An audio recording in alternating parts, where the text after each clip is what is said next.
Like, is it a bit too big for me? No, I'm just asking like the gravity of the moment. Like, how do you feel you'll like? Are you kind of like, yeah, it's time, let's go to work? Or are you kind of like, you're gonna kind of like bask in it maybe a little bit and just kind of like enjoy it and all that? I don't know. What's that gonna be like? Well, for some people, it may feel too big for them, but when you created the moment, it can't be bigger than you. So I'm calm, cool, collected. I've been boxing my whole life. You know, amateurs. I've been all over the world. I've been to Italy. I've been to Trinidad. I've been to the UK. I've been all over the US. I've done international duels. I mean, I've been doing this my whole life. So, you know, I'm embracing it, but at the same time, it's not. It's too big. As a matter of fact, the farther away I was, it was big, and I thought that the closer I get to it, the bigger it would get. But the closer I got to the moment, it seems like the smaller it's gotten. Because there in camp, we left no stones unturned. You know, from big to small, and when you know you've done everything right and haven't cut any corners, you know, it's going to give you that extra mental edge. Just last night, you know, we seen Jose with the sauna suit on, sweating, and they told me that right after I just got done eating, and I went on to bed. So, you know, as far as weight goes, there's no weight issues. If y'all follow me on social media, y'all know I eat good all camp long. Thank you to Miss Jordan Hardy over there. But so yeah, we don't cut corners. So you feel? Caleb, when UZCATEGUI got clocked by Darrell's coach, he took the shot really well.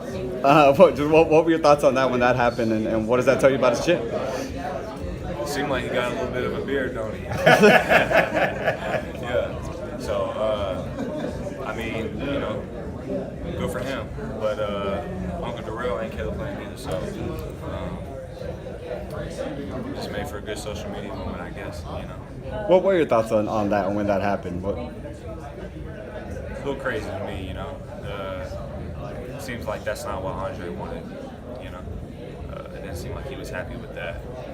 But, you know, sometimes we get caught up in the moment with the people we love, and sometimes we overreact. I'm sure we've all been there and done that in one scenario or another. So, you know, that's how he handled it. You know? So, hard to speak on things, how exactly you would handle something unless you're in that situation. So,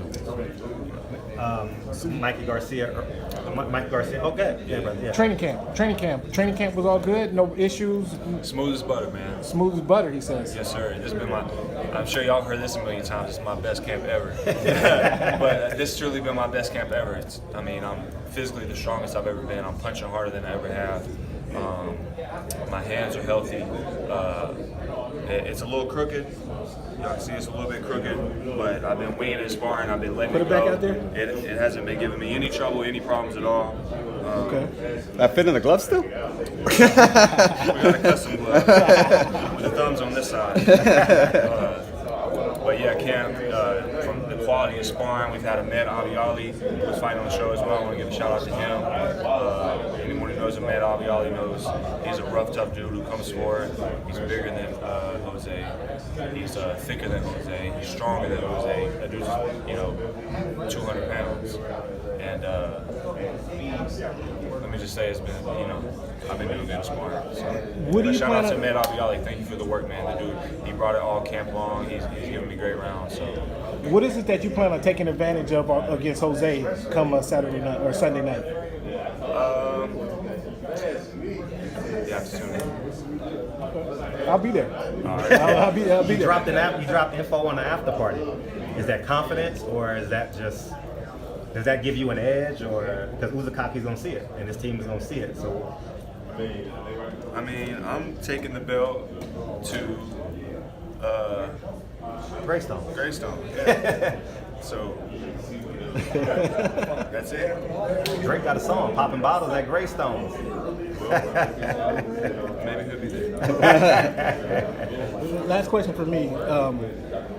Sensitive subject, I know, but talk about the incentive you have to walking into the ring. When you go into the ring, it's I don't want to say a heavy heart. It might be even more enthusiasm, and more inspiration for you. Just touch on that for a moment for us.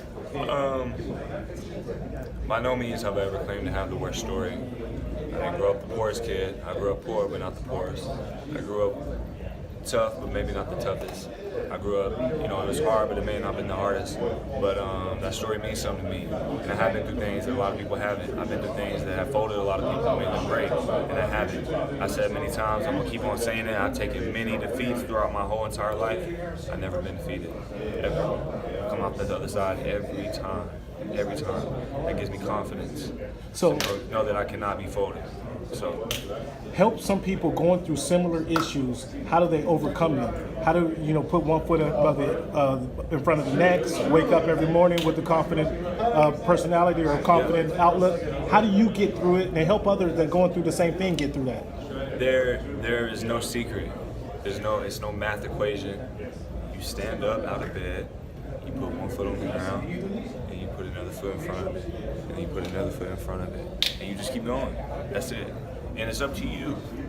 No one can want it as bad as you. No one can want this for me as bad as I want it for me. If there's someone out there who wants it more for me than I do, it's not gonna work. At some point, the water's gonna get too deep. I'm gonna drown. I'm gonna quit. So if you determine to make it, you'll make it. If you dedicate yourself to something for 15 years straight, you're gonna sit and tell me you're not gonna be a master at that? Sure. It's the masters who get paid at what they do. Right. You dedicate yourself to 15 years or something, you'll be a master at it. You know, but pick what you love. You know what I'm saying? My father always told me, do what you love, you'll do it well. So. You sound like Malcolm Gladwell. I don't know, you know what Malcolm Gladwell Is that before my time? is? You called me old motherfucker now. Yes.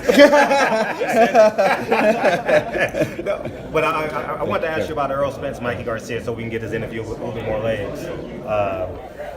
What's your take on that fight, Earl Spence and Mikey? Earl, dude's a monster. Great body work, great pressure, great fundamentals. But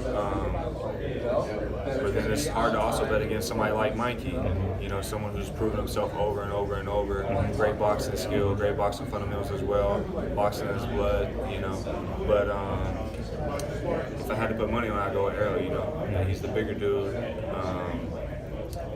Seems as if he punches much harder. You know, he's got a great body attack. So if I had to put money on it, of course, I'd go with Earl. And a big fight in your home.